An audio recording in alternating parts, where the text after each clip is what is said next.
मला असं वाटतं का त्यांनी प्रचंड मेहनत केली, अतिशय प्रामाणिकपणे त्यांनी हे आंदोलन चालू ठेवलेलं आहे आणि लोकांचा विश्वास त्यांच्यावर आहे।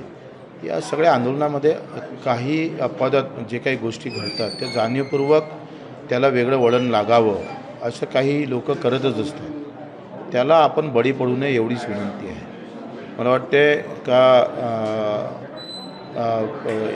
एका व्यक्तीवर कोणावर आरोप करून आपण त्या आंदोलनाची दिशा बदलली तर ते चुकीचं होईल। आम्ही त्यांच्यासोबतच आहोत, पण मला असं वाटतं का त्यांनी एकदम एवढ्या टोकाची भूमिका घेऊ नये, कारण एवढ्या महिन्याची मेहनत, एवढ्या लोकांचा विश्वास आणि मुद्दामून आपण असं पाहतो आहे का याला वेगळं वळण लागावं असं काही शक्ती काम करत आहे, त्या शक्तीचं बळी पडू नये एवढंच मला असं वाटतं। आणि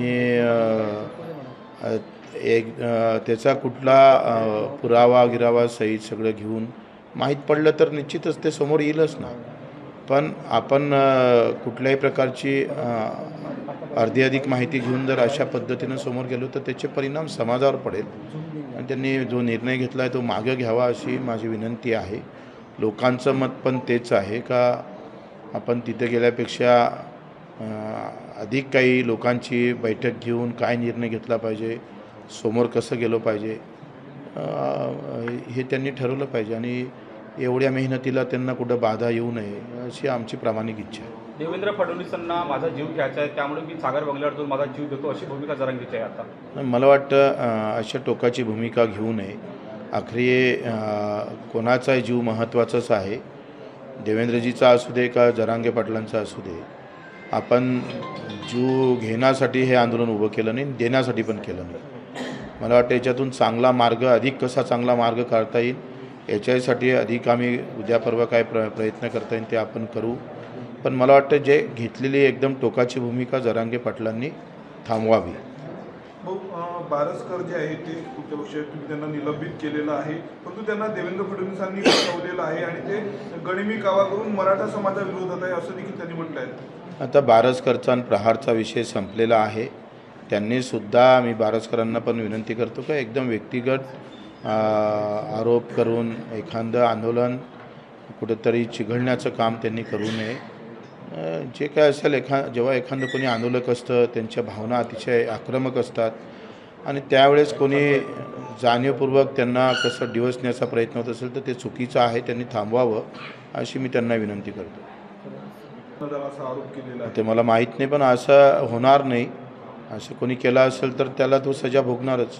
अचानक आता जरांगे मुंबईसाठीच रवाना झालेले, आता कोणी सोबत नाही, असं एकदम अचानकपणे एकदम मुंबईला जाऊन धडकलेले सागर बंगला। नाही, मला वाटते ते खूप त्यांची उंची खूप मोठी, त्यांनी प्रचंड मोठी उंची उभी केलेली आहे। ते आता फक्त एका गावापुरते नाही तर त्यांच्या मागं करोडो लोकांचा विश्वास आहे आणि त्यांनीच असं हतबल होऊन डायरेक्ट तिकडे जावं हे चुकीचं आहे। मला वाटते त्यांनी घेतलेला निर्णय मागं घ्यावा, समाज हितासाठी सुद्धा त्यांनी मागं घेतला पाहिजे आणि त्याच्यामुळे जे काही दुष्परिणाम पडेल त्याचं खूप चुकीचा संदेश जाईल।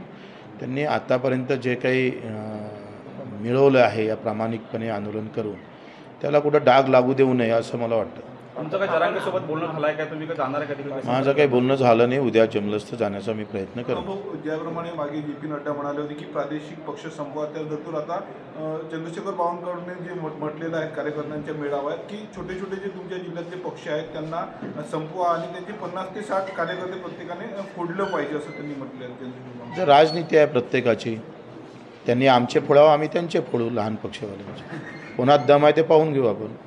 आणि देवेंद्र फडणवीसांनी असं देखील म्हटलं की बच्चू कडू आमच्यासोबत कधीच नव्हते, ते शिवसेनेसोबत आहेत। नाही, ते शिवसेनेसोबत आहे, पण शिवसेना तर तुमच्याचसोबत आहे ना, मग आपण मित्र पक्षाचे मित्र आहे तर मग काळ्या करणं कमी करा ना। देश विदेशातील प्रत्येक घडामोडींचे लाईव्ह अपडेट मिळवण्यासाठी आता साम टीव्हीच्या सर्व सोशल मीडिया प्लॅटफॉर्मला लाईक, फॉलो आणि सबस्क्राईब करा। तसंच सर्व नोटिफिकेशनसाठी बेल आयकॉन प्रेस करायला विसरू नका।